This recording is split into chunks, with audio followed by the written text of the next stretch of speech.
energetic to study further.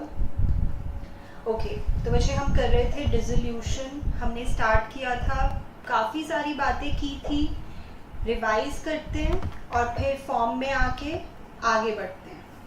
तो dissolution of a partnership firm आपका इस बुक का टेक्निकली लास्ट चैप्टर है, बट अभी हमने एनपीओ भी करना है वैसे इस बुक से. ये चैप्टर एडमिशन रिटायरमेंट से थोड़ा सा डिफरेंट है. हेलो जी, गुड आफ्टरनून बच्चे. मेरे पासवर्ड रॉन्ग है. अच्छा, लेट मी चेक. मैं देखती हूँ. ओके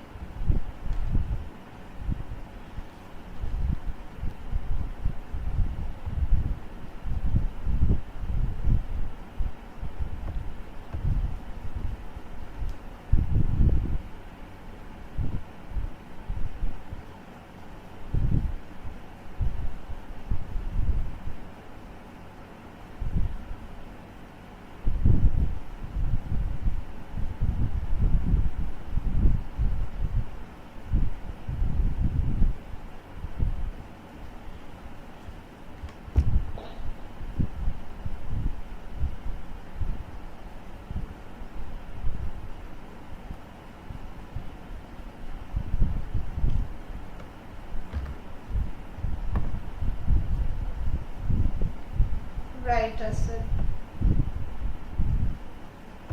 ओके सो डिसोल्यूशन हमने स्टार्ट किया था. इसमें मैं वैसे आपको ये बता रही थी कि हमें इस चैप्टर में हमारी फर्म ख़त्म हो रही है, बंद हो रही है, तो एक लिक्विडेटर को अपॉइंट किया जाता है, कोर्ट अपॉइंट करती है, और इस लिक्विडेटर का काम होता है कि ये देखे कि फर्म के सारे एसेट्स बेचकर सारी लाइबिलिटीज़ को पे ऑफ कर दिया जाए. अगर कुछ पैसे कम रह जाएं तो पार्टनर्स से मंगवाओ, चाहे उन्हें घर से क्यों ना लाने पड़े, because partners have dash liability. बताइए.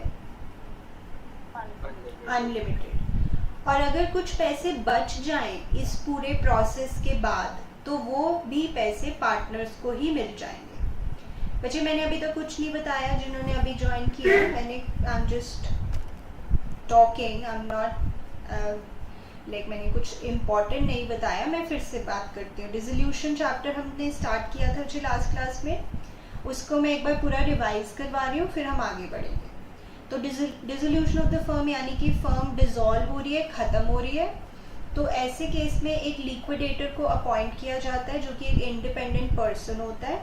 वो देखता है कि सारे एसेट्स बिक जाएं और जो अच्छी वैल्यू उसकी मिल सकती है एसेट की वो मिले और सारी लाइबिलिटीज़ को पे ऑफ कर दिया जाए. अगर कुछ पैसे कम बचे, मतलब कम रह जाए, तो पार्टनर्स घर से लाएंगे, और अगर कुछ पैसे एक्स्ट्रा रह जाएं तो वो पार्टनर्स ले जाएंगे. सिंपल बात है. इस चैप्टर में बच्चे हम 3 चीज़ें बनाते हैं क्वेश्चंस में: realisation account, partners capital account और कैश या बैंक अकाउंट. इस चैप्टर में बैलेंस शीट नहीं बनती. अगर आप बोलेंगे कि बैलेंस शीट बनानी है, इट्स अ बिग ब्लंडर. क्यों नहीं बनती बैलेंस शीट? बिकॉज जब फर्म ही नहीं बची, जब कोई एसेट्स लाइबिलिटीज़ ही नहीं बचे, तो बैलेंस शीट क्यों बनाएंगे? ठीक है. तो इस चैप्टर में बनता है रियलाइजेशन अकाउंट, जो कि लिक्विडेटर का अकाउंट होता है. लिक्विडेटर अपनी जो भी एक्टिविटीज़ करता है वो सारी रियलाइजेशन अकाउंट से करता है. एक बार रियलाइजेशन अकाउंट देखते हैं. तो इसे लिक्विडेटर पहले कहता है पार्टनर्स को कि सारे एसेट्स मेरे कब्जे में दो, तो हम उसको अपने एसेट्स दे देते हैं. हम मतलब पार्टनर्स. तो हमारे यहाँ से एसेट्स जा रहे हैं तो उसको हम क्रेडिट कर देंगे, एसेट्स को क्रेडिट कर देंगे. और वो कहाँ जा रहे हैं? वो लिक्विडेटर के पास जा रहे हैं, और लिक्विडेटर अपनी सारी बातें रियलाइजेशन अकाउंट से करता है. तो दिस इज द एंट्री. जब हम अपने सारे एसेट्स लिक्विडेटर के कंट्रोल में भेज रहे हैं तो हम ये एंट्री पास करते हैं. और इस एंट्री को अगर मुझे यहाँ शो करना हो तो that's very simple, realisation debit पे है, डेबिट पे आ जाओ, लिख दो ऑपोजिट चीज। यहाँ पे हम सारे एसेट्स के नाम लिख देते हैं। उसके बाद वो कहता है कि सारी लाइबिलिटीज भी मेरे कब्जे में करो, तो फिर मैं सारी लाइबिलिटीज भी उसको दे देती हूँ। और लाइबिलिटीज की क्रेडिट नेचर होती है, बट उसको मैं दे रही हूँ तो मेरे यहाँ से जा रही है तो डेबिट हो जाएंगी। लाइबिलिटीज डेबिट टू, इस चैप्टर में सारी बातें रियलाइजेशन अकाउंट से ही हो रही है ना, तो टू रियलाइजेशन। अब इसको अगर मुझे यहाँ पुट करना है that's very simple, realisation credit पे है, क्रेडिट पे आ जाओ, लिख दो ऑपोजिट चीज। तो यहाँ हम सारी लाइबिलिटीज का नाम लिख देंगे। So the first step is कि लिक्विडेटर सारे एसेट्स अपने कब्जे में ले लेगा। जैसे बैलेंस शीट में एसेट्स इस साइड होते हैं तो वो सारे इसने ले लिए, फिर वो सारी लाइबिलिटीज भी अपने कब्जे में ले लेगा, ठीक है। उसके बाद थर्ड स्टेप, अब वो मार्केट में जाएगा और देखेगा कि एसेट्स कितने के बिक पा रहे हैं, मशीनरी, लैंड, बिल्डिंग, देखेगा कि इससे कितने पैसे मिल सकते हैं। तो उसने जब एसेट्स बेचने हैं मार्केट में जाके, तो वो एंट्री जो हम पास करेंगे that is cash account debit या बैंक अकाउंट डेबिट, क्योंकि ऑब्वियसली पैसा आ रहा है फर्म में। बट यहाँ पे हमें टू एसेट का नाम नहीं लिखना। मैं ये आपको लास्ट क्लास में समझा रही थी कि अगर मैंने कोई एसेट बेचा है एज अ लिक्विडेटर तो मैं ये वाली एंट्री पास करूंगी in place of this entry. Jason बताइए why this entry is wrong, cash to machinery.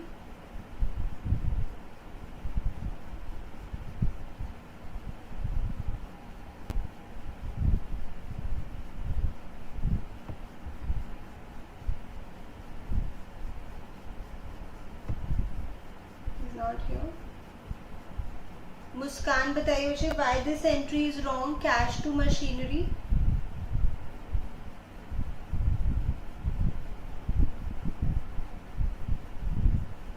Because realisation account में पहले ही सारे एसेट्स आ चुके हैं। करेक्ट, अगर आप सही कह रहे हैं मुझे, अगर मैं यहाँ पे टू मशीनरी लिखूंगी इससे ये लग रहा है कि मशीनरी जा रही है मेरी फर्म से, राइट, बट वो तो एक बार जा ही चुकी है, आप उसको जाता हुआ दिखा ही चुके हो, जा रही है वो लिक्विडेटर के पास। तो आपने जब एक बार टू मशीनरी कर दिया है तो दोबारा टू मशीनरी करने का कोई लॉजिक नहीं है। तो अगर एसेट बिकेगा मार्केट में तो ये एंट्री होगी, cash debit to realisation. Then अब मैं इसको अगर यहाँ पुट करूँ तो रियलाइजेशन क्रेडिट पे है, क्रेडिट पे आ जाओ, लिख दो ऑपोजिट चीज, ठीक है। तो ये इजी हो गया। अगर आपको बहुत ज़्यादा लॉजिक याद नहीं भी रहा तो भी आप बस ऐसे देख लेना कि एसेट्स बिकेंगे तो ऐसे, मतलब ऑपोजिट साइड पे। देन अब वो लाइबिलिटीज को पे ऑफ करेगा, जैसे लेट्स से क्रेडिटर्स को पे ऑफ करेगा लिक्विडेटर। देन उसकी भी ये एंट्री होनी चाहिए या ये एंट्री होनी चाहिए। तो मैंने बताया था कि ये वाली गलत है, बिकॉज ऑलरेडी आप लाइबिलिटीज को एक बार जाता हुआ दिखा चुके हो तो दोबारा नहीं। तो एंट्री होगी रियलाइजेशन टू कैश। देखो आप कैश सोचो, बस कैश जा रहा है ना तो उसको तो क्रेडिट करना है, इट्स एन एसेट, बस उसको क्रेडिट करना है, दूसरा रियलाइजेशन ही होगा। तो इतना स्ट्रेस भी लेने की कोई ज़रूरत नहीं है। इसको जब हम यहाँ पुट करेंगे रियलाइजेशन डेबिट पे है, डेबिट पे आ जाओ, लिख दो ऑपोजिट चीज, लाइबिलिटीज को पे ऑफ कर दिया।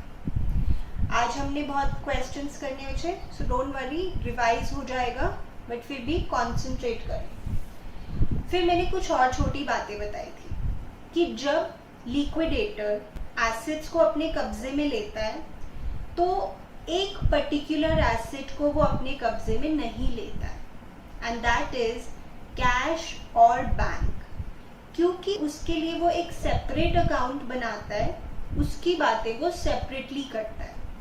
तो जैसे हमने ये क्वेश्चन किया था जो इलस्ट्रेशन 15, पहले हमने सारे एसेट्स को कब्जे में ले लिया था बट कैश को नहीं लिया था, तो ये एक मैंने आपको बात बताई थी। दूसरी बात, ये छोटी छोटी बातें याद रखनी है आपने, इस चैप्टर में जो गुडविल बैलेंस शीट के अंदर दी होती है उससे हम राइट ऑफ नहीं करते, जैसे कि हम बाकी चैप्टर्स में करते हैं, चैप्टर 3, 4, 5, 6 इसमें नहीं करते, बिकॉज यहाँ पे फर्म बंद हो रही है।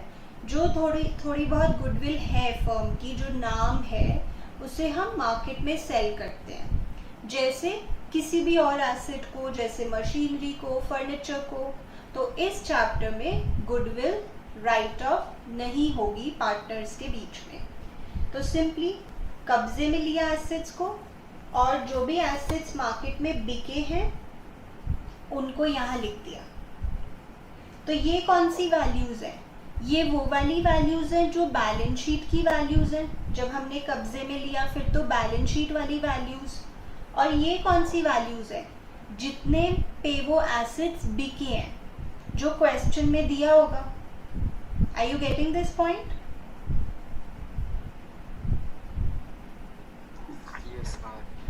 फिर लाइबिलिटीज को भी वो कब्जे में लेता है और उनको भी पे ऑफ कर देते हैं।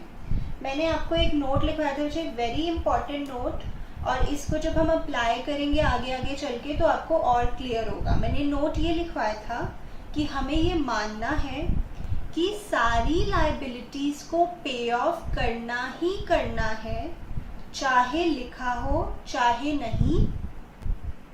पर एसेट्स को तभी मार्केट में बेचना है जब लिखा होगा। और रियल लाइफ में भी बच्चे ऐसा ही होता है। पैसे लेने वालों की लाइन तो पहले लग जाती है, उनको तो पैसा देना ही पड़ता है, चाहे मेरे कोई एसेट बिके या ना बिके। ये रियल लाइफ में भी ऐसा ही होता है। सो जैसे हमने जो इलस्ट्रेशन की थी उसमें क्रेडिटर्स को पे ऑफ किया है, ऐसा नहीं लिखा हुआ था, बट फिर भी हमने क्रेडिटर्स को पे ऑफ किया था, बिकॉज ये हमें अजम्पशन पूरे चैप्टर में लेके चलनी है। सारी लाइबिलिटीज को पे ऑफ करना ही करना है, चाहे क्वेश्चन में लिखा हो चाहे नहीं, बट एसेट्स को तभी बेचना है जब क्वेश्चन में लिखा हो। ठीक है? उसके बाद क्रेडिटर्स को हमने पे ऑफ कर दिया। लास्ट बात जो मैंने इस क्वेश्चन में बताई थी, दैट वाज रियलाइजेशन एक्सपेंसेस। ये जो भी रियलाइजेशन का काम हो रहा है, डिसोल्यूशन का काम हो रहा है, इसमें बहुत भागा दौड़ी करनी पड़ेगी ना, तो उसमें भी कुछ खर्चे होंगे। जैसे कभी आप में भी किसी वैल्यूअर से वैल्यू पूछ रहे हो एसेट्स की, आप हो सकता है इधर उधर ट्रैवल कर रहे हो, उसमें भी खर्चे होंगे। तो रियलाइजेशन के कुछ एक्सपेंसेस भी हो सकते हैं, और उसकी वजह एंट्री क्या होती है? सिंपल, आप इसमें भी ज़्यादा स्ट्रेस ना लें, कुछ खर्चे हो रहे हैं। ठीक है? तो आप खुद सोच लो कौन सी साइड। ये तो एसेट्स बिकने वाली साइड है, इसमें तो पैसे आ रहे हैं, और ये पैसे जाने वाली साइड है, मतलब खर्चा हो रहा है। तो रियलाइजेशन एक्सपेंसेस में पैसे आ रहे हैं या जा रहे हैं? बताओ। जा रहे हैं। Everyone understands? तो इसको भी हमने वहीं लिखना है जहां हमने क्रेडिटर्स को पे ऑफ किया है, उसी साइड पे लिखना है। बिल्कुल लॉजिकल बात है। और पैसे जा रहे हैं तो बस कैश से जा रहे हैं, और ब्रैकेट में लिख दिया रियलाइजेशन एक्सपेंसेस। इसके बाद विषय, ये जो पूरा अकाउंट हमने बनाया है, इसमें भी प्रॉफिट या लॉस निकलता है जो पार्टनर्स को मिलता है। सेम जैसे रीवैल्यूएशन में इधर लॉस होता था, इधर प्रॉफिट होता था, वैसा ही लॉजिक है। रेशो जो भी दी होगी उसमें बांट देंगे। इस चैप्टर में कोई न्यू रेशो, ओल्ड रेशो का कॉन्सेप्ट नहीं है। उसके बाद विषय, मुश्किल बात हो गई, अब इजी बात है। उसके बाद हम बनाते हैं पार्टनर्स कैपिटल अकाउंट। उसमें वही जैसे बैलेंस बीडी, रियलाइजेशन का प्रॉफिट या लॉस, वो सब चीज़ें दिखाते हैं। पर जो बैलेंसिंग फिगर आएगी उसको हम बैलेंस सीडी नहीं बोलते, बिकॉज बैलेंस सीडी का मतलब होता है क्लोजिंग कैपिटल्स, कि अब फ्यूचर में ये कैपिटल्स होंगी, बट अब तो कोई फ्यूचर ही नहीं है फर्म का, तो बैलेंस CD नहीं लिखेंगे, कैपिटल अकाउंट की जो बैलेंसिंग फिगर्स आएंगी उसके लिए फिर क्या लिखेंगे, हम लिखेंगे टू कैश या बाय कैश। जहां पे भी बैलेंसिंग फिगर आएगी टू कैश या बाय कैश, विच मीन्स कि या तो हम पार्टनर से पैसा मंगवा रहे हैं जो कम रह गया था, या तो हम पार्टनर को पैसा दे रहे हैं जो ज़्यादा था फर्म के पास। तो कैपिटल अकाउंट को क्लोज करने के लिए टू कैश बाय कैश या to bank by bank, depending on the question. फिर लास्ट स्टेप हमारा होता है कैश अकाउंट या बैंक अकाउंट बनाना, जो बड़ा मज़ेदार होता है बिकॉज ये टैली हो जाता है, ये मैच हो जाता है। कैश अकाउंट में कोई बैलेंस नहीं बचता, टैली हो जाता है, विच एक्चुअली सिग्निफाइज कि सारा हिसाब किताब सही हो गया है, कोई एक्स्ट्रा पैसा नहीं बचा, ना ही कोई पैसा कम रह गया, सब हिसाब टैली हो गया है। अब इसमें हम लिखते क्या क्या है, ऑफ कोर्स जो आपको बैलेंस शीट में वैल्यू दी होगी कैश की, दैट इज बैलेंस BD। फिर आपको देखना है जैसे यहाँ पे हमने कुछ एसेट्स बेचे तो हमारे पास 2,22,000 रुपीज़ आए, इसको हमने यहाँ पे दिखा दिया। दिखाना रियलाइजेशन अकाउंट से ही है बिकॉज ये वैल्यू रियलाइजेशन अकाउंट से आ रही है, ब्रैकेट में लिख दिया एसेट्स रियलाइज्ड। फिर जो हमने क्रेडिटर्स को पे ऑफ किया, जो हमने खर्चे किए उसको भी हमने कैश अकाउंट में दिखा दिया। ऑब्वियसली बच्चे ये एसेट है, डेबिट साइड बढ़ना दिखाती है, क्रेडिट साइड कम होना दिखाती है। तो एक मैंने क्रेडिटर्स को पैसे दिए, एक मेरे खर्चे हो गए, दोनों दिखा दिए। उसके बाद जो पार्टनर्स कैपिटल अकाउंट की बैलेंसिंग फिगर्स थी उनको भी ऐसे क्रॉस में दिखा दिया, विच ऑल्सो सिग्निफाइज समथिंग। जैसे ये सिग्निफाई कर रहा है कि फर्म ने A को 56,000 रुपीज़ दे दिए, फर्म ने B को 68,000 रुपीज़ दे दिए, फर्म ने C को 48,000 रुपीज़ दे दिए। इसको ऐसे क्रॉस में ले जाना है और नाम क्या लिखना है, ABC कैपिटल अकाउंट। और ये आपका टैली होना चाहिए, अगर नहीं हो रहा है तो कोई गलती है। बताओ कुछ रिवाइज हुआ विषय?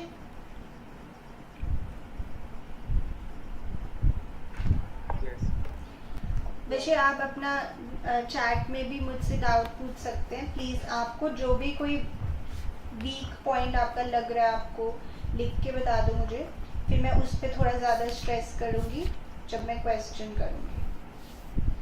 तो ये चैप्टर में बच्चे छोटी छोटी बहुत सारी बातें हैं, तो अपने नोट्स ना अच्छे से बनाएंगे।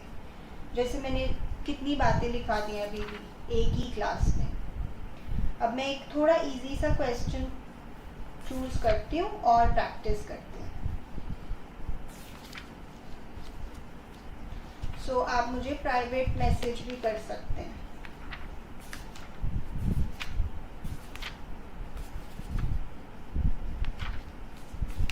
ओके, मुझे क्वेश्चन ढूंढने में 1 मिनट लगेगा वैसे, बिकॉज अभी मैं जितना कॉन्सेप्ट करवाया है उतना ही लेना चाहती हूँ question.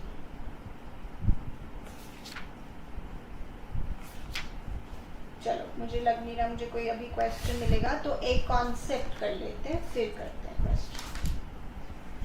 So this is the second class of dissolution. Easy chapter है, एक बार तो थोड़ा लगता ही है जब भी कुछ नया करते हैं। Concept,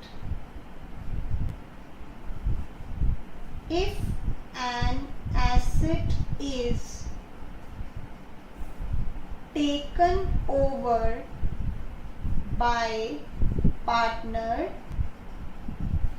instead of being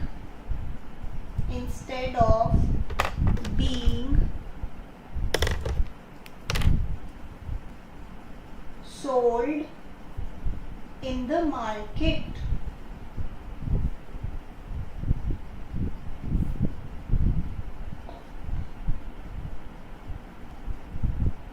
if an asset is being taken over by partner instead of being sold in the market. अच्छा, इसका क्या मतलब है? पहले तो हमने सारे एसेट्स लिक्विडेटर के कब्जे में दे दिए, ठीक है। फिर लेट्स से कोई फर्नीचर है, तो आप ना लिक्विडेटर को कह रहे हो, लिक्विडेटर तुम फर्नीचर को मार्केट में बेचोगे, इससे अच्छा मुझे दे दो, मैं घर में इसको यूज कर लूंगा, और जो पैसे बनते हैं वो बता दो कितने हैं। तुमने भी तो मार्केट में ही बेचना है, तो मुझे ही दे दो, मैं घर में यूज कर लूंगा, और जो पैसे बनते हैं वो तुम बता दो। क्या आपको बात समझ में आ रही है? Yes. बाकी बच्चे? Yes, ma'am. तो हो सकता है कोई एसेट मार्केट में सेल करने की जगह पार्टनर ले जाए, बट याद रखें हम उसको फ्री में नहीं देंगे, फ्री में नहीं देंगे, हम उससे चार्ज करेंगे पैसे। तो देखो बच्चे, जैसे रियलाइजेशन अकाउंट कैसा दिखाई देता है, पहले तो एसेट्स को लिक्विडेटर अपने कब्जे में ले लेता है। जब वो कब्जे में लेता है तो हम यहाँ लिखते हैं ना, टू सन्ड्री एसेट्स ट्रांसफर्ड या ट्रांसफर ऐसे, और लेट्स से जो भी नाम है, फर्नीचर, मशीनरी, जो भी है। नाउ जब ये मार्केट में सेल होते हैं तो हम इसको ऐसे क्रॉस इधर मतलब दिखा देते हैं, जैसे मार्केट में सेल हो गया तो कैश अकाउंट्स। बट अगर ये मार्केट में सेल नहीं हुआ, मान लो मशीनरी तो मार्केट में सेल होगी तो मैंने उसके लिए यही लिख दिया, बट फर्नीचर पार्टनर लेके जाना चाहता है, तो मैं कहती हूँ ठीक है तुम ले जाओ। फिर हम उसका नाम लिखते हैं यहाँ पे, जो भी उस पार्टनर का नाम है। लेट्स से अभी कोई नाम तो है नहीं, तो मैं लिख देती हूँ पार्टनर्स कैपिटल अकाउंट।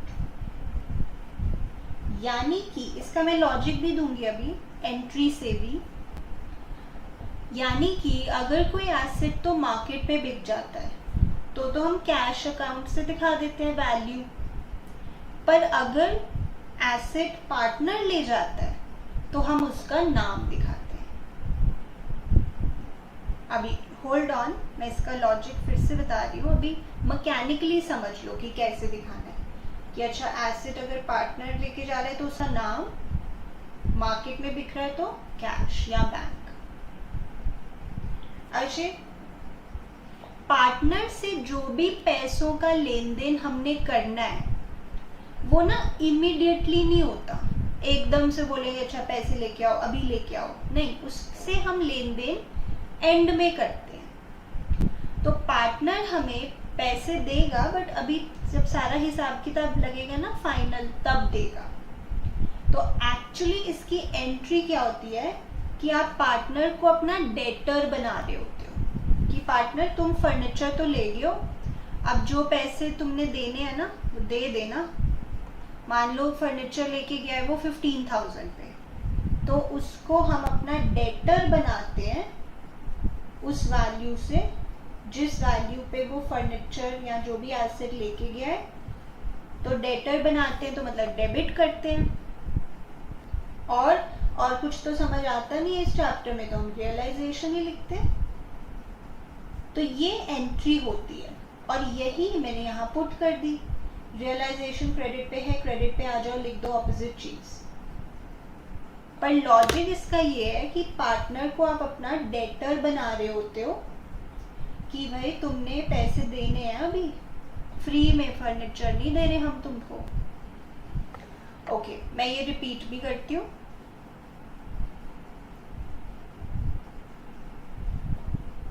सो बच्चे, द कॉन्सेप्ट इज कि एक बार तो लिक्विडेटर कब्जे में ले लेता है सारे एसेट्स, सारी लायबिलिटीज। फिर हो सकता है कुछ एसेट्स वो मार्केट में सेल करे, और कुछ एसेट्स पार्टनर्स ही कह दें कि हमें ही दे दो, हमारे घर में काम आ जाएंगे। यह सिर्फ घर में काम की बात नहीं है, ये तो मैं थोड़ा वैसे बता रही हूँ, इनफॉर्मल वे में हो सकता है पार्टनर सोच रहा हो कि अब मैं अपना नया बिजनेस शुरू करूँगा, तो वहाँ पे मुझे ये काम आ जाएंगे एसेट्स। तो whatever reason, partner can also take over the assets and हम उसको फ्री में नहीं देंगे एसेट्स, उससे भी रिकवरी होगी पैसों की। तो इसको कैसे शो करना है मुझे? जो एसेट्स तो मार्केट में सेल हो जाएंगे उनके लिए तो आपने कैश अकाउंट वर्ड यूज करना है, क्योंकि उससे पैसे इमिडिएटली आ जाएंगे। और जो एसेट्स पार्टनर ले जाएंगे उसके लिए हमने उसका नाम यूज करना है, partners capital account. And what is the logic behind this? The logic is this कि पार्टनर को आप अपना डेटर बना रहे हो for the amount which he has to pay for the asset which he has taken over। तो यहाँ पे हम उसको अपना डेटर सॉर्ट ऑफ बना रहे हैं और सारी एंट्रीज रियलाइजेशन से ही होती है। बताओ क्या इतनी बात कुछ समझ में आ रही है?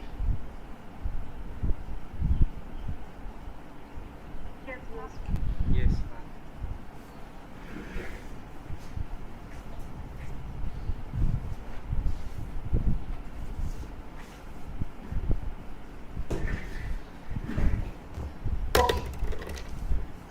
अब इसे थोड़ी देर बाद मैं ये भी बताऊंगी कि वो लाइबिलिटीज भी टेक ओवर कर सकता है।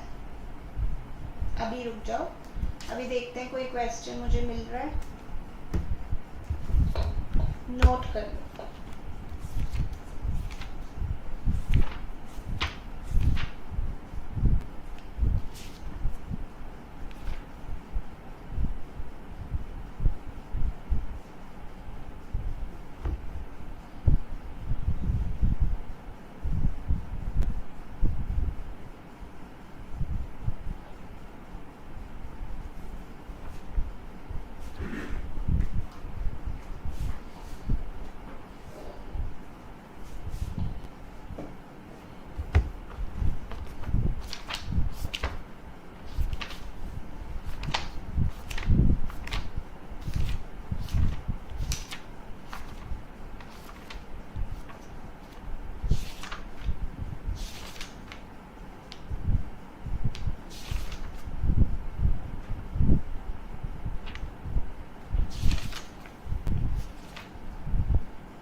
छोटी छोटी इतनी बातें हैं ना इस चैप्टर में कि हर एक क्वेश्चन में कुछ ना कुछ अभी बात है। फिर भी चलो एक और कॉन्सेप्ट करते हैं फिर। ओके,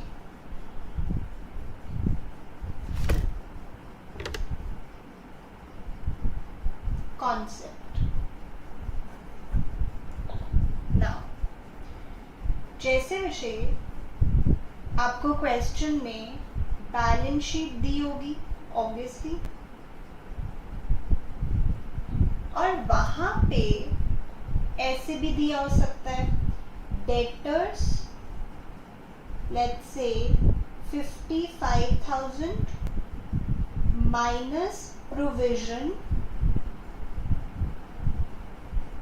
5,000 और बाहर दिया होगा 50,000। ठीक है, ऐसे दिया होगा क्वेश्चन में, नोट कर लो।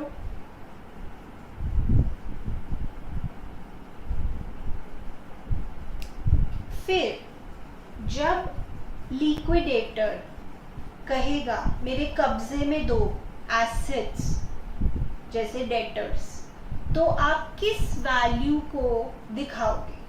That is the question. तो जब भी लिक्विडेटर कब्जे में एसेट्स लेता है तो किस साइड दिखाते हैं? अब तक तो शायद पता लग गया होगा, डेबिट। राइट? ऐसे क्रॉस से याद रख सकते हो। तो वो कहता है मुझे डेटर्स दो, पूरी वैल्यू के दो। प्रोविजन तो तुमने अपने मन के लिए बनाया हुआ है कि हो सकता है 5000 रुपीज ना मिले, तो अपने मन को पहले ही समझा लो, वो सब नहीं। मुझे तो पूरी वैल्यू के डेटर्स दो तुम, जो हैं एक्चुअल। मैं अपने आप देखूंगा कि उसमें से कितने पैसे रिकवर हो पा रहे हैं, कितने नहीं हो पा रहे हैं। तो जब हम डेटर्स कब्जे में देंगे, लिक्विडेटर को देंगे सन्ड्री एसेट्स ट्रांसफर, तो हम डेटर्स को पूरी वैल्यू देंगे उसको, which is how much? What is the पूरी वैल्यू? 55,000। ओके, एंड वो कह रहे प्रोविजन मुझे अलग से दे दो एक बार, and provision is a dash. बताओ, प्रोविजन इज अ लायबिलिटी। वो कह रहे हैं इसको मैं लायबिलिटी की तरह कब्जे में ले लेता हूँ, डेटर्स को मैं एसेट की तरह कब्जे में ले लेता हूँ, बट अलग अलग लूंगा, मैं नेट इफेक्ट नहीं करने वाला, because I want to fully show या फुल डिस्क्लोजर। इसलिए डेटर्स को मैं एज एन एसेट अपने कब्जे में ले रहा हूँ और प्रोविजन को एज अ लायबिलिटी मैं अपने कब्जे में ले रहा हूँ। तो जैसे आपको पता ही विषय, इस साइड पे हम लायबिलिटीज को दिखाते हैं जब लिक्विडेटर अपने कंट्रोल में लेता है, तो बाय सन्ड्री लायबिलिटीज ट्रांसफर।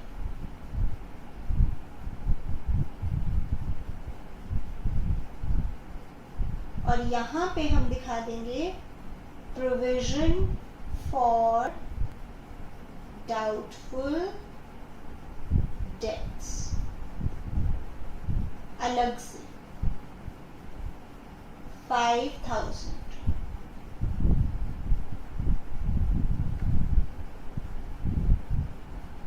दिखाई दे रहा है उसे? Should I use the black pen?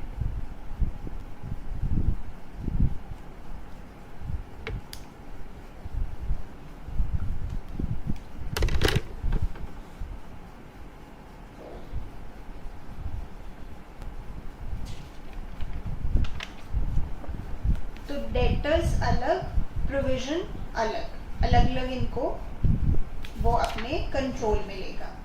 Debtor of course is an asset and provision is a liability.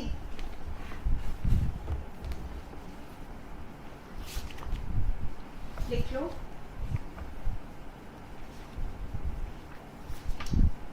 Ma'am, जो आप सन्ड्री एसेट्स और सन्ड्री लायबिलिटी लिखते हो, तो सब अकेला एसेट और लायबिलिटी लिख सकते हैं? यस विजय, इनफैक्ट अगर आप नहीं भी लिखेंगे तो भी कोई प्रॉब्लम नहीं है। आप देखेंगे इलस्ट्रेशंस में कई जगह वो नहीं लिखते, कई जगह लिख देते हैं, ऐसा कुछ नहीं है।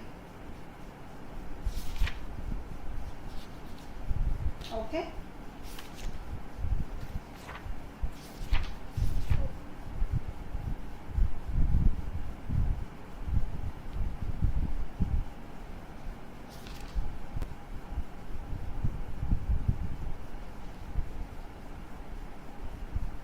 चलो, I think I am able to find one question, and that is question 25. मैं एक वर्बली अभी आपसे एक बात करती हूँ बिफोर स्टार्टिंग दैट क्वेश्चन। मैंने आपको कहा था सारी लायबिलिटीज को पे ऑफ करना ही करना है, चाहे क्वेश्चन में लिखा हो चाहे नहीं, except a few, except a few. Last class में जो मैंने बात बोली थी वो बिल्कुल ठीक है, बट वो पूरी नहीं है, अब मैं उससे पूरी कर रही हूँ। कुछ लाइबिलिटीज को लिक्विडेटर पे ऑफ कर ही नहीं सकता, जैसे प्रोविजन। बच्चे आपको लगता है कि प्रोविजन कोई ऐसी लाइबिलिटी है, कोई बाहर का बंदा है जिसको हमने पैसे देने हैं? बताओ। No, ma'am.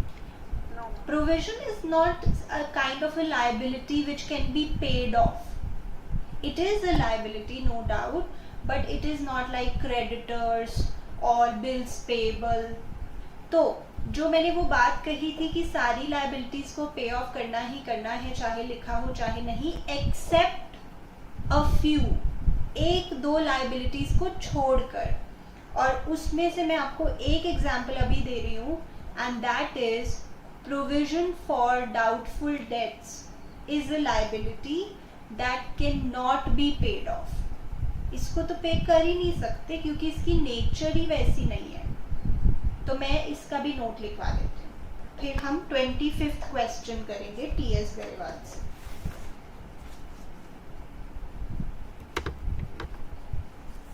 Note,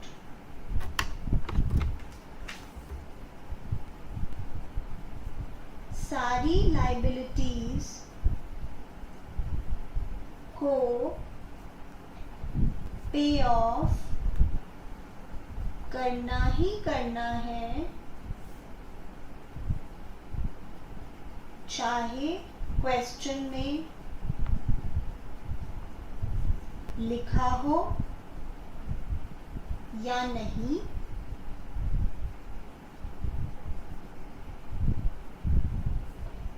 accept a few, except a few, एक दो को छोड़कर।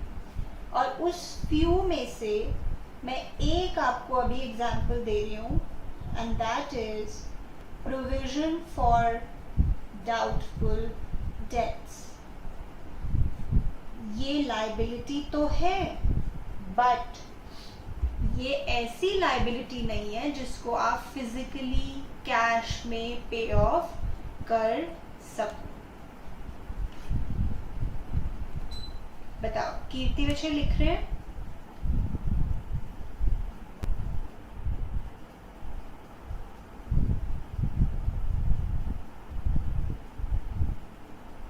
ओके, मैंने आपको कहा था कि पिछले चैप्टर्स में जो वो 7 आइटम्स होती हैं जो हम पार्टनर्स के बीच में डिस्ट्रीब्यूट करते हैं, general reserve, PNL, goodwill, advertisement suspense, contingency reserve, investment fluctuation, workman compensation, मैंने कहा था कि इन सब का ना इस चैप्टर में कुछ यूनिक ट्रीटमेंट होता है।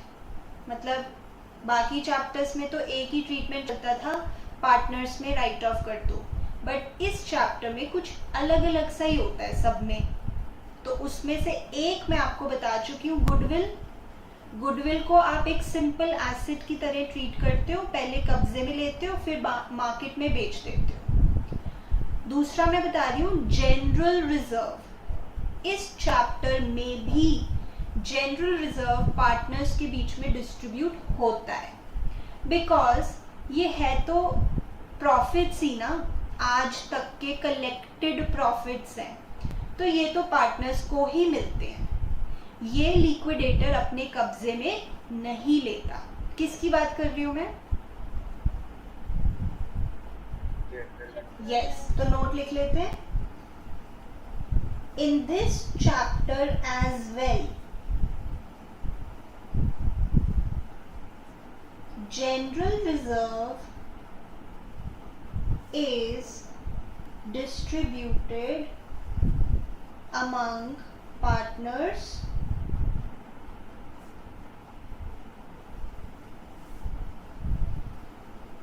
and is not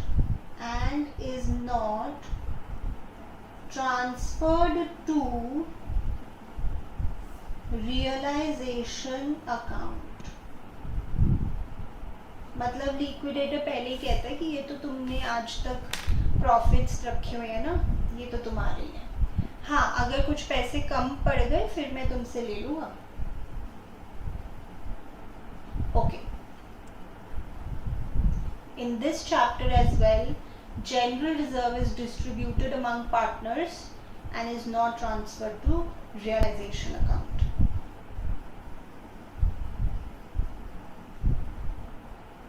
बताओ क्या ये बात क्लियर है?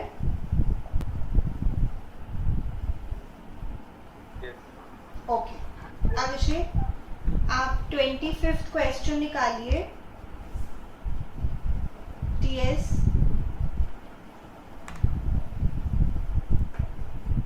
ओके. एंड बताओ कौन कौन से एसेट्स लिक्विडेटर अपने कंट्रोल में ले लेगा? Stock, debtors, right. प्रोविजन का क्या करेंगे? लाइबिलिटी की तरह वो कब्जे में लेगा. ठीक है, अब यहां से बताओ कौन कौन सी लाइबिलिटीज वो कब्जे में लेगा? Yes, bills payable is normal liability जैसे क्रेडिटर्स होते हैं. और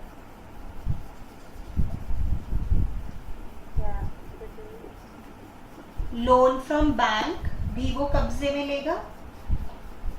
बताओ जनरल रिजर्व को वो कब्जे में लेगा?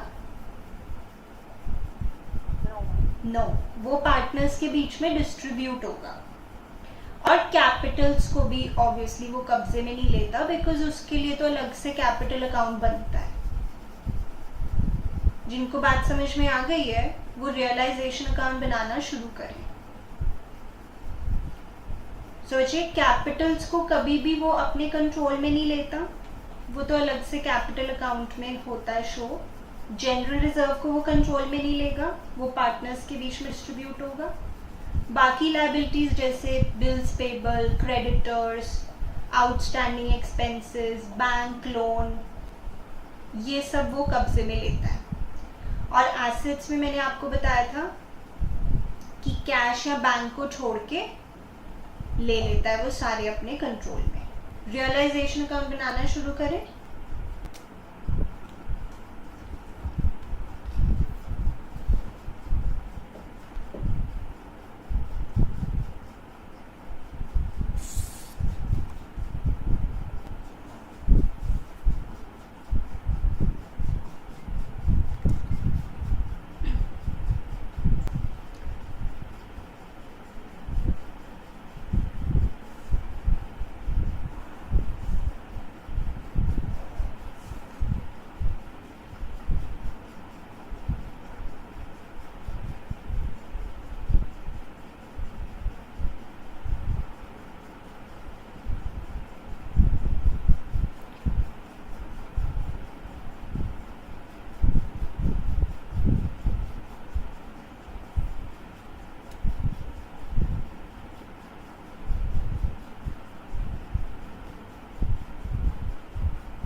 मुझे बताओ क्या ये आपको क्लियर है?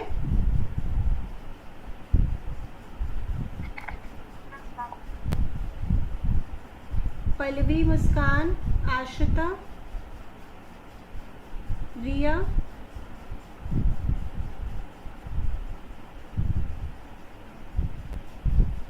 ये वो कंट्रोल में ले रहा है अभी.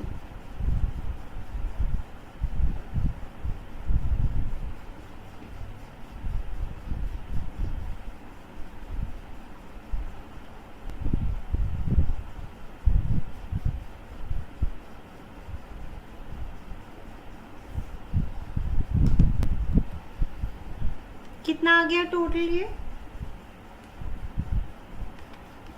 141. अब उसने कंट्रोल में ले लिया. आगे देखते हैं.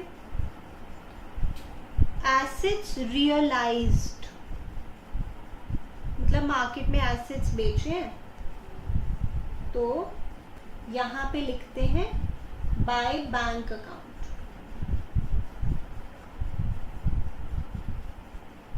जैसे स्टॉक 23,400 में सेल हुआ है। कितने में भी हो सकता है, ज़्यादा में कम में, हमें कोई फ़र्क नहीं पड़ता, क्योंकि हाँ प्रोविज़न दिखाना रहेगा, सॉरी, क्योंकि जो हम फाइनल प्रॉफिट या लॉस निकालते हैं उसमें अपने आप सारा इफेक्ट आ जाता है।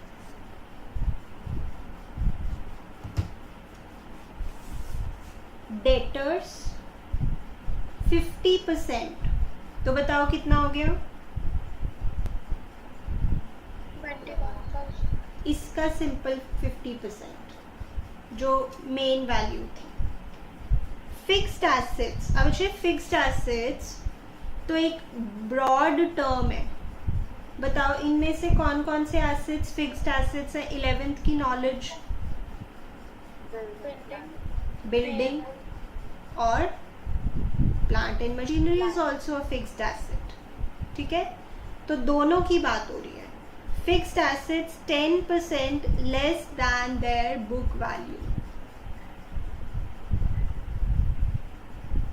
40,000 का 10% कम,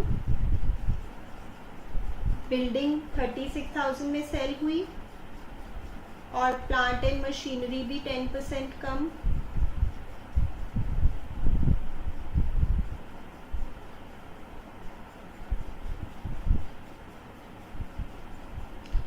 देन और तो कुछ दिख नहीं रहा, एसेट के बारे में तो सब हो गया। बताओ टोटल वैल्यू क्या आई? 116,400।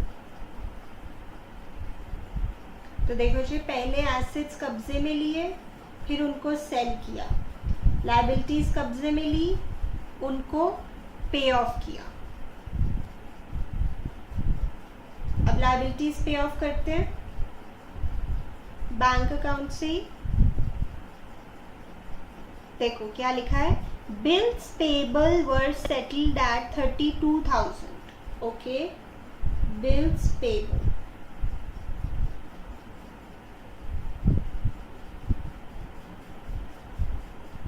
Then outstanding bill of electricity. वैसे ऐसा भी हो सकता है कि कोई नई लायबिलिटी उत्पन्न हो जाए और हमें वो पे करनी पड़े, उससे कोई घबराने की बात नहीं है।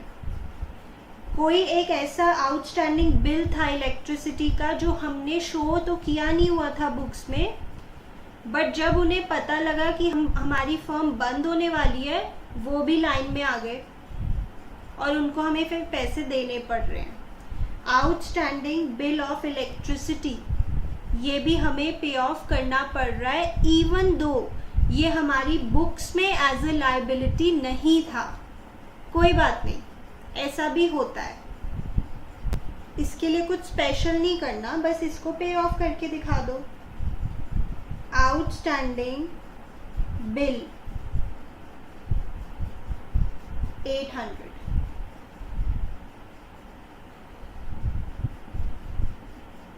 देन रियलाइजेशन के खर्चे, मैंने आपको बताया था कि हो सकता है इस पूरे काम में हमें कुछ किसी को फीस देनी पड़े, हमें कुछ ट्रैवल करना पड़े इधर उधर, कोई वैल्यूअर्स को अपॉइंट करना पड़े, तो उन सब के भी खर्चे हो सकते हैं।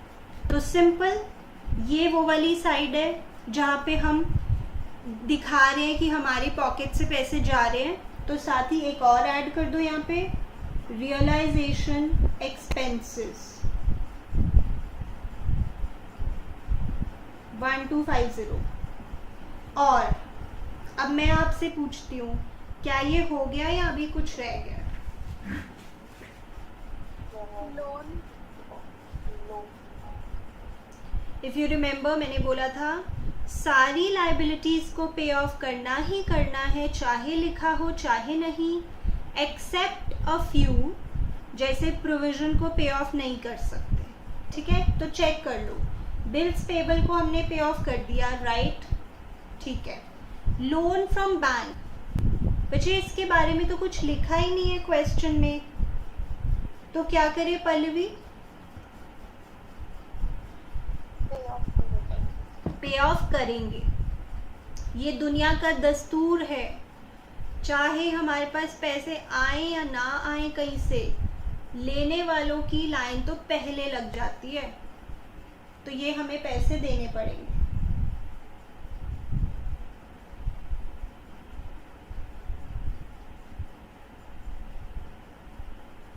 ओके, अब फाइनली देखो कितना बन रहा है ये। असद ने आंसर बताया है, फाइनल आंसर बताया है। 64050। 16650.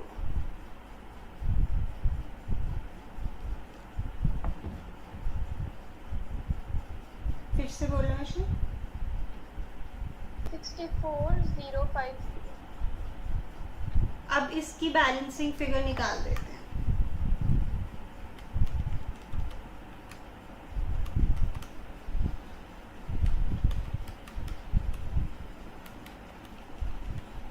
वन 6650 चेक करते हैं हमारा आंसर सही है या नहीं। ठीक है, ये हमारा लॉस आ गया, loss on realisation account, PQR 16650। इसको रेशो में कर देते हैं 531। विराट, इसको रेशो में करके बताओ।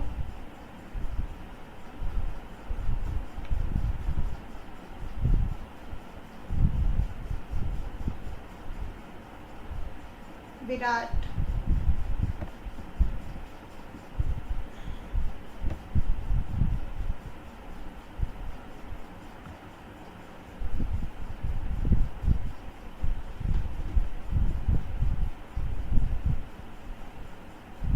विराट,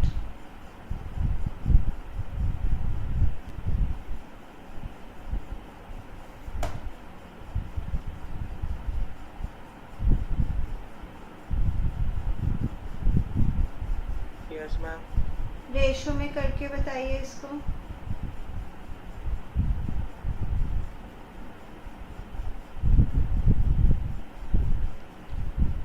और आप बाकी बच्चे आगे बढ़े, कैपिटल अकाउंट बनाएं, it's quite easy.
Capital account की balancing figures to bank by bank.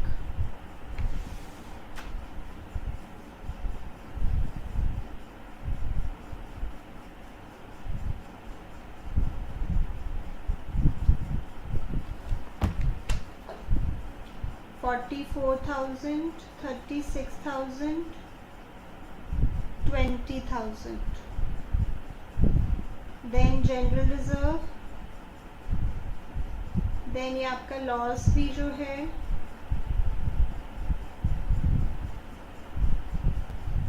Pallavi हो रहा है विषय, रिया, Yes, ma'am. Kushika, Yes, ma'am. दिया,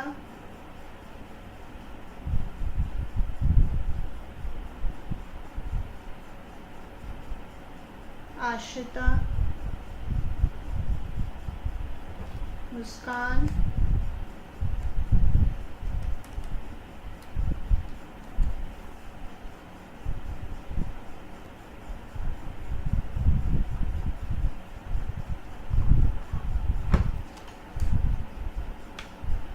चलो इसकी बैलेंसिंग फिगर्स निकालते हैं।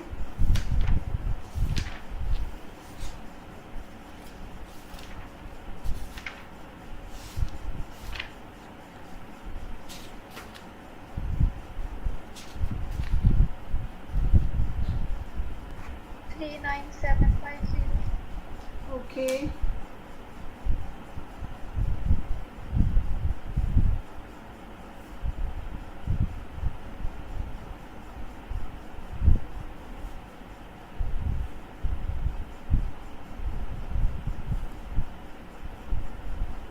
अब बैंक अकाउंट अपने आप बनाओ।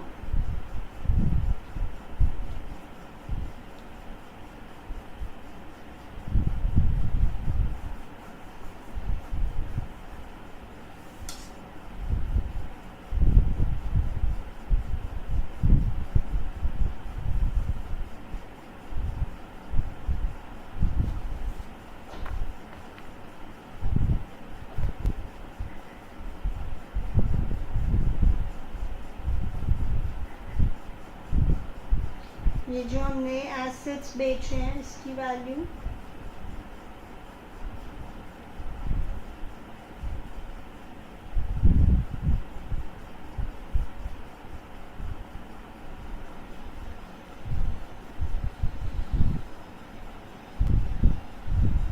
देन लायबिलिटीज पे ऑफ की हैं, लायबिलिटीज पे ऑफ की हैं 64050 की, और फिर ये जो है पार्टनर्स को जो पे किए हैं।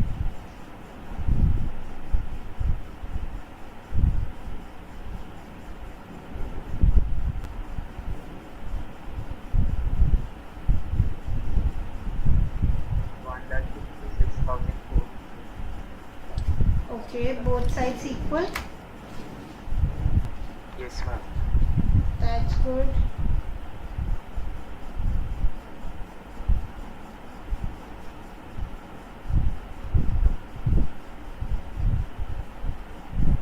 Done, ma'am. Good. तो ये है मुझे आपका एक फुल फ्लेजेड क्वेश्चन।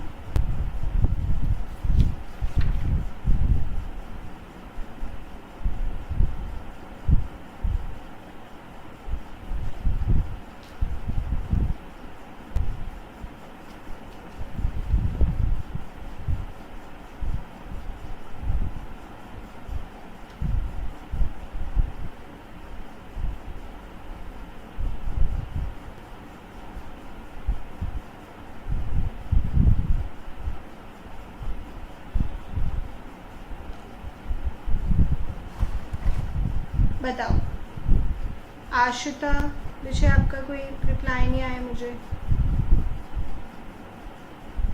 देवस्य, Yes, ma'am.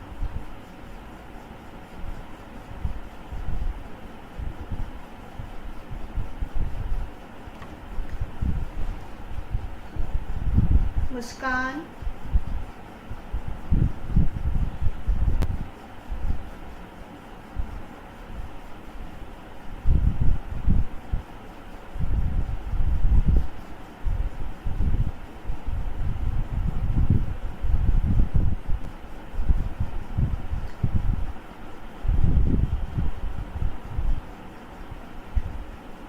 ओके।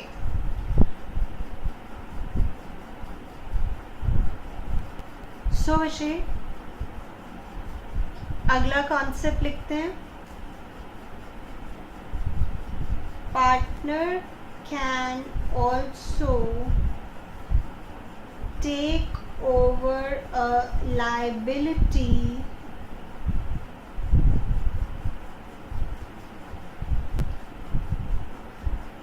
जैसे विषय पार्टनर ने लिक्विडेटर को कहा था कि मुझे घर पे ये एसेट मेरे काम आ जाएगा, लेट्स से फर्नीचर, तो ये आप मुझे ही दे दो। और हिसाब किताब में इसको हम एडजस्ट कर लेंगे। ऐसे ही पार्टनर एक लायबिलिटी भी टेक ओवर कर सकता है। कैसे? वो कहेगा, शायद ऐसे कह सकता है कि वो क्रेडिटर ना मेरे घर के पास ही रहता है, मैं ही उसको पैसे दे दूंगा, आप मेरे अकाउंट से सेटल कर दो, ये चीज़ें मेरे अकाउंट से सेटल कर दो। मतलब इन शॉर्ट आप मुझे ये पैसे दे दो और मैं उसको दे दूंगा, क्योंकि हो सकता है उसकी उससे ज़्यादा कोई जान पहचान हो, वो बेटर वे से डील कर पाए। तो पार्टनर लायबिलिटी भी टेक ओवर कर सकता है, जैसे एसेट टेक ओवर कर सकता है। तो उसके लिए हम क्या करेंगे? It's very very simple. जैसे रियलाइजेशन अकाउंट में पार्टनर लायबिलिटीज को अपने कब्जे में लेता है, इस side by sundry liabilities transferred, ठीक है, लेट्स से क्रेडिटर्स है। अब ये क्रेडिटर्स को या तो हम पे ऑफ करेंगे पैसा, अगर हमने पे ऑफ किया तो यहाँ सिंपल आ जाएगा जैसे टू कैश। पर अगर कोई लायबिलिटी पार्टनर ले जाए, जैसे मान लो बिल्स पेबल पार्टनर ले गया, तो उसका नाम लिख देंगे यहाँ पे, पार्टनर्स कैपिटल अकाउंट। इसका मीनिंग यही है कि अब पार्टनर क्यों देगा पैसे उसको? ऑब्वियसली वो फर्म से रिकवर करेगा। यहाँ पे पार्टनर बहुत क्लेवर भी हो सकता है। कैसे? मान लो बिल्स पेबल 15,000 के हैं, तो फर्म को तो कहेगा 15,000 दे दो, और हो सकता है उससे जाके कोई बात करे और वो उसका फ्रेंड हो तो उसको 14,000 ही दे दे, वो सब भी हो सकता है। मतलब पार्टनर लायबिलिटी भी टेक ओवर करते हैं, उनका इसमें कोई हिडन इंटरेस्ट भी हो सकता है, और may be just like that convenience के लिए, कि लिक्विडेटर के लिए थोड़ा आसान हो जाए, उस लिए भी हो सकता है। अब अगर मैं इसको आपको एंट्री से समझाऊं, फर्म क्या एंट्री करेगी अगर पार्टनर लायबिलिटी टेक ओवर करके ले जाए? तो बताओ, फर्म पार्टनर को पैसे देगी फ्यूचर में या उससे लेगी? पैसे देगी ना फर्म पार्टनर को, कि तुम हमारी लायबिलिटी पे ऑफ कर रहे हो तो ये लो पैसे। फ्री में तो कोई कुछ करता नहीं है, तो लायबिलिटी के लिए हमें उसको पैसे देने हैं। तो हम यहाँ पे पार्टनर को अपना क्रेडिटर बना रहे हैं कि हम तुम्हें पैसे देंगे, तुम ये लायबिलिटी पे ऑफ कर दो। तो यहाँ पे पार्टनर को हम अपना क्रेडिटर बना रहे हैं। क्रेडिटर बना रहे हैं मतलब क्रेडिट कर रहे हैं। और तो कोई अकाउंट इस चैप्टर में है नहीं, तो रियलाइजेशन से ही ये इसकी एंट्री है। और मैकेनिकली तो इसको याद रखना बहुत इजी है, क्योंकि बस अगर लायबिलिटी मार्केट में पे ऑफ हुई है तो टू कैश या टू बैंक, और अगर उसको पार्टनर लेके गया है तो उसका नाम।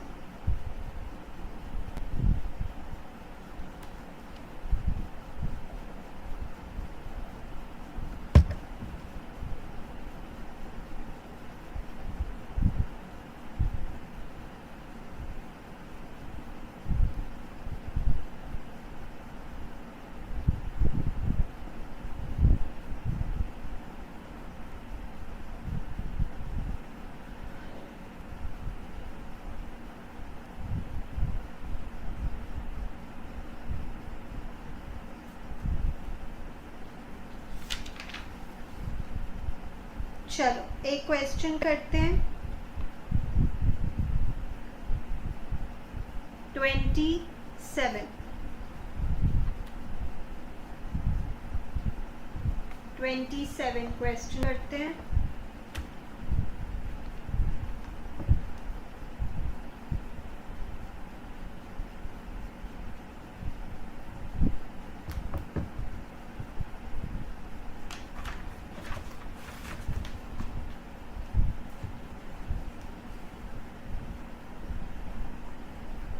नाउशी, अब आप थोड़ा अपने आप कर सकते हैं.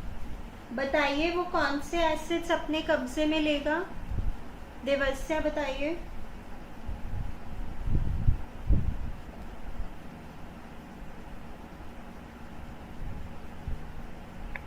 मैम क्वेश्चन नंबर रिपीट कर दो प्लीज. 27.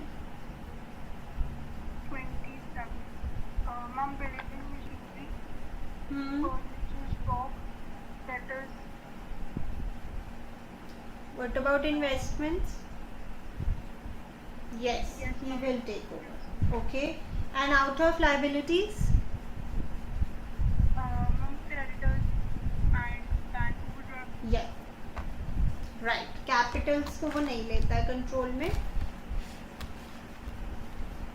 चलो, let's start doing this question.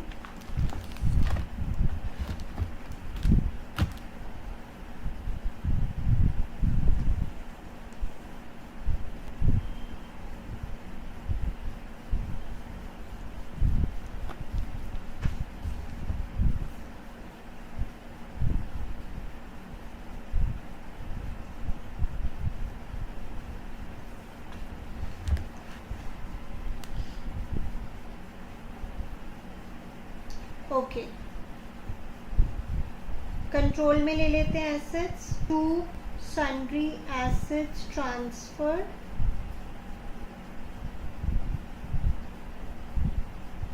Building machinery, furniture, stock, investments, debtors. 80,000, 70,000, 14, 20, 60, 48. Then creditors को कंट्रोल में लिया, मतलब liabilities को.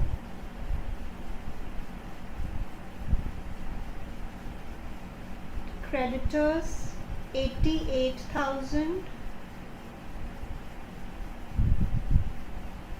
Bank overdraft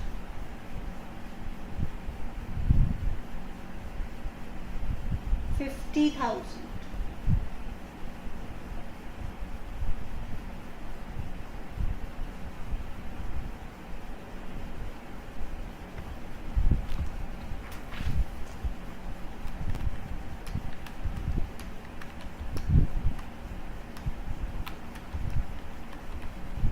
$292,000.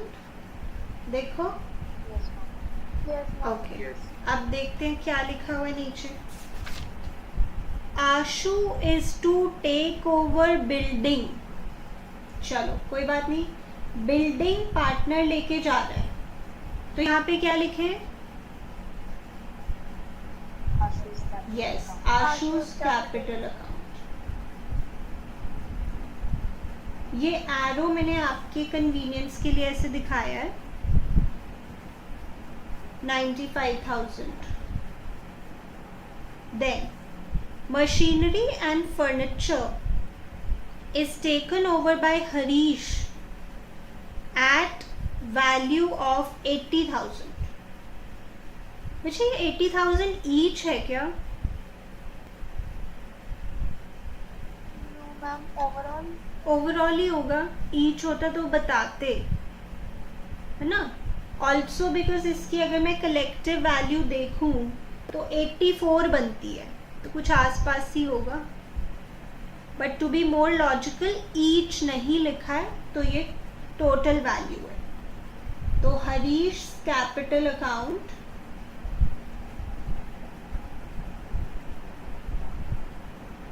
$80,000.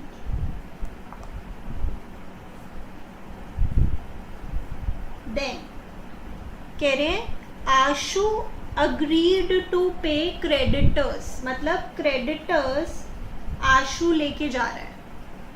तो बताओ यहाँ पे क्या लिखना है? टू आशु फिर से capital account,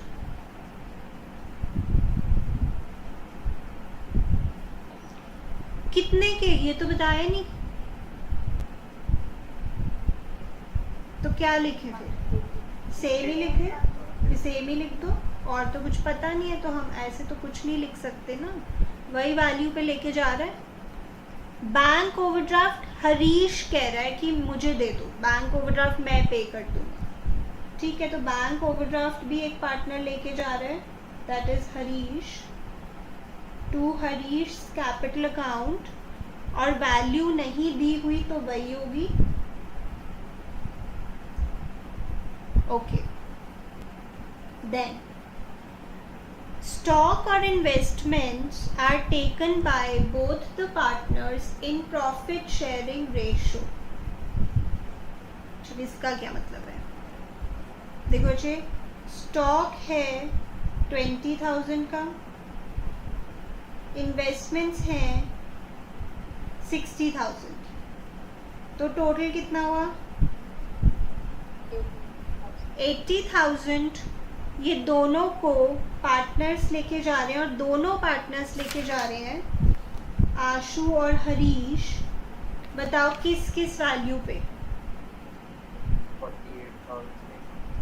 32,000। Right, in the profit sharing ratio 3:2, so 48 and 32। सो यहाँ पे हम बस दिखा देंगे कि कुछ और एसेट्स वो लेके जा रहे हैं, इनको आपने क्लब नहीं करना चाहिए, अलग अलग ही दिखा रहे हैं। ब्रैकेट में आप क्लियर कर सकते हैं कि ये स्टॉक एंड इन्वेस्टमेंट के लिए है 48,000 आशु का, और हरीश भी लेके जा रहा है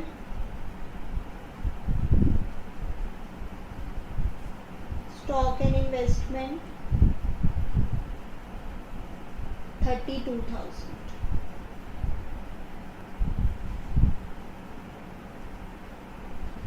तो इस क्वेश्चन में तो सारे एसेट्स ही ऑलमोस्ट पार्टनर्स ले गए हैं, और सारी लायबिलिटीज भी पार्टनर्स ले गए हैं।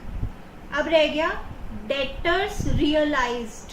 ना बच्चा, ये तो मार्केट में बिके हैं, मतलब डेटर्स ने एक्चुअली हमें पैसे दिए हैं, और क्योंकि बैलेंस शीट में कैश है तो कैश से ये डेटर्स ने हमें पैसे दिए 46,000।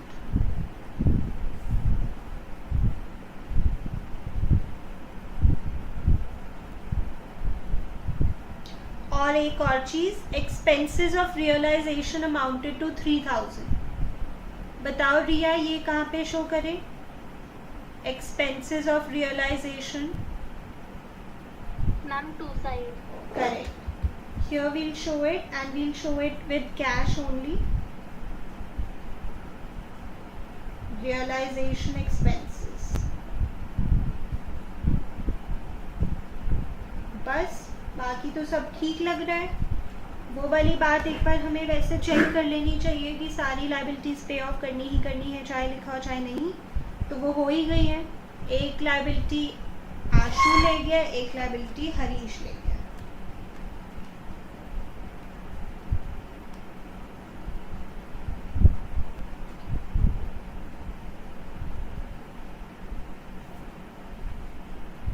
Okay, Asad is telling the answer।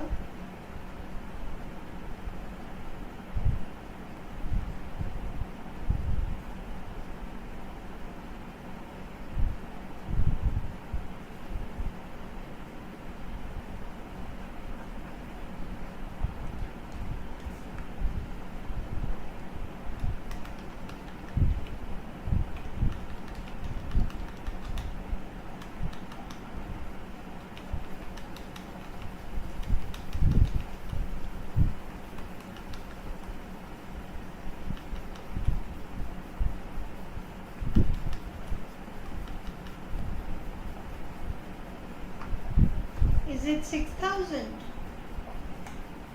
Yes, ma'am. Yes, ma'am. Okay, अब हम दे देते हैं पार्टनर्स को ये, और अपना वो बनाते हैं पार्टनर्स कैपिटल अकाउंट।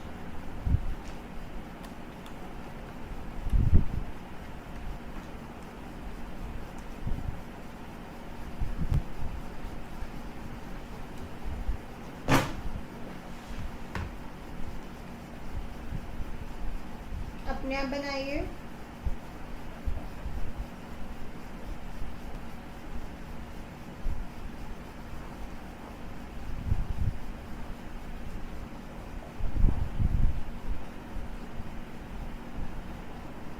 अच्छा एक बात, अब ये आपके लिए कुछ अलग ना हो, यहाँ जहाँ पे भी पार्टनर्स के नाम आ रहे हैं ना, उनको भी आपने कैपिटल अकाउंट में दिखाना है, बिकॉज वो कैपिटल अकाउंट से रिलेटेड बातें हैं, और क्रॉस साइड दिखाना है। मैं आपको बताती हूँ कैसे।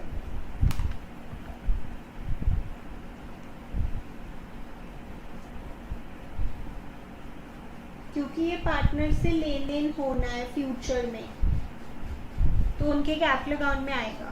जैसे एक तो ये पहले मैं गेन दिखा देती हूँ, रियलाइजेशन अकाउंट से आ रहा है। देन ये जैसे यहाँ पे हरीश आ रहा है 5,000,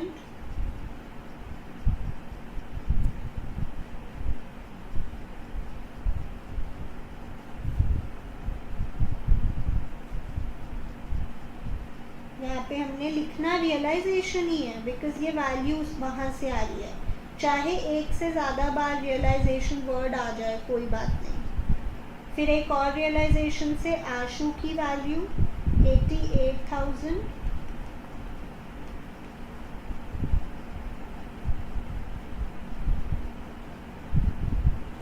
देन यहाँ से आशु की वैल्यू 95,000,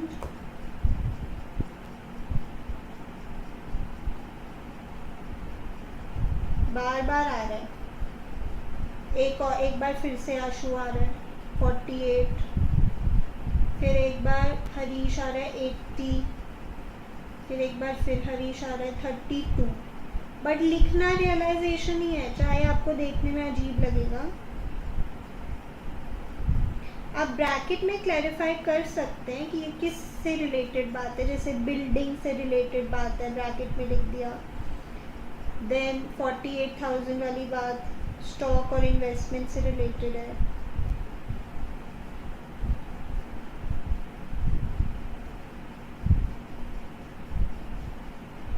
देन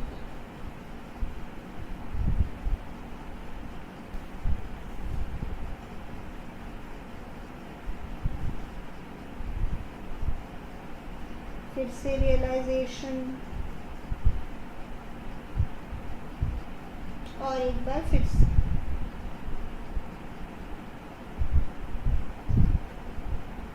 और देखते हैं कुछ रह गया। अगर नहीं रह गया तो बस टू कैश बाय कैश, जहाँ पे भी वैल्यू आ रही है, डिफरेंस आ रहा है,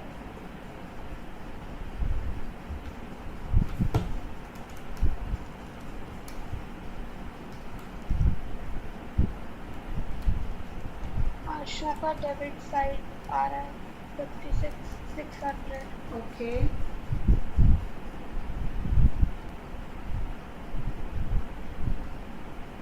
This is the balancing figure.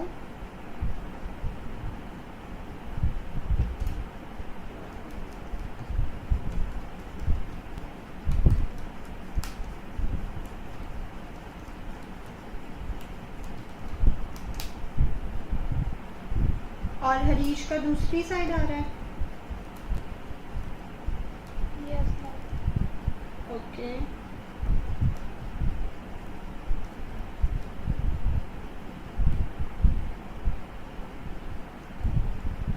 मैंने एक वैल्यू गड़बड़ लिखी है ना, 5600. 5600।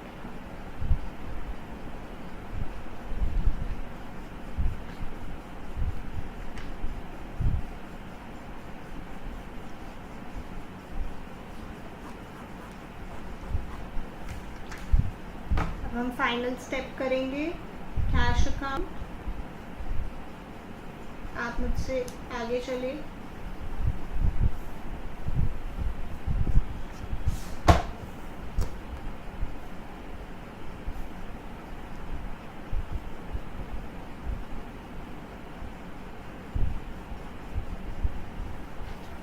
$8,000। देन जो एसेट्स बिके डेटर्स, उसकी वैल्यू लिख देती हूँ। कैश वाली लिखनी है यहाँ पे सिर्फ। देन जो रियलाइजेशन के खर्चे हुए,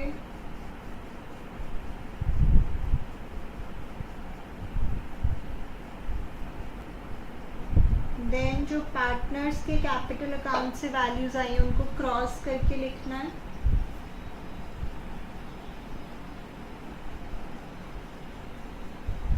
Harish capital account,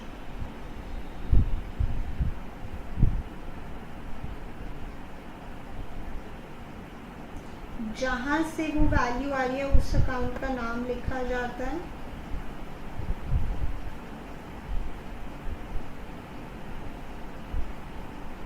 Okay, Dia is telling the answer.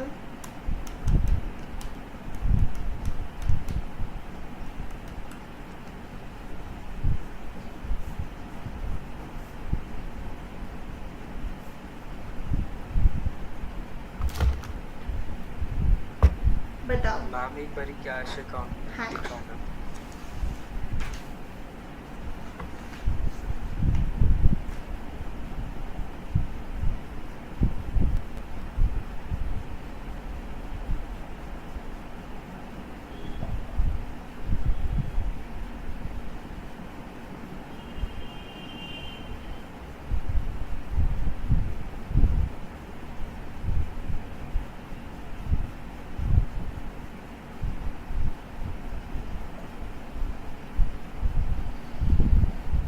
क्या आपको अब ये थोड़ा थोड़ा इंटरेस्टिंग लग रहा है?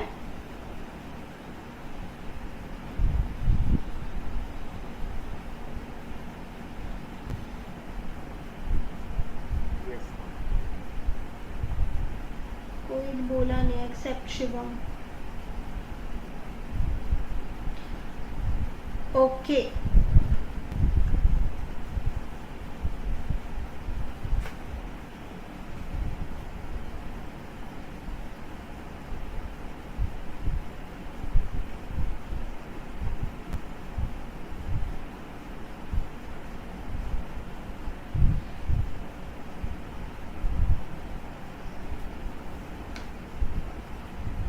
यस बच्चे, कोई डाउट है तो पूछिए।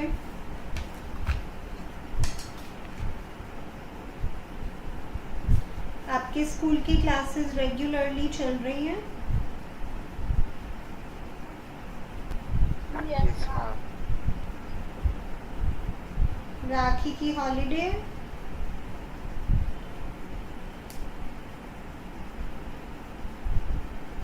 नहीं विषय असद, इसमें कोई डिफरेंस नहीं होता है, होना भी नहीं चाहिए, बिकॉज हमने पूरा हिसाब किताब टैली कर लिया, कभी इसमें डिफरेंस नहीं आएगा।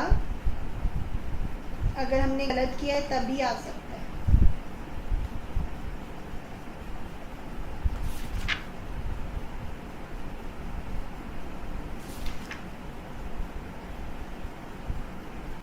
ओके चलिए, आज के लिए इतना ही है।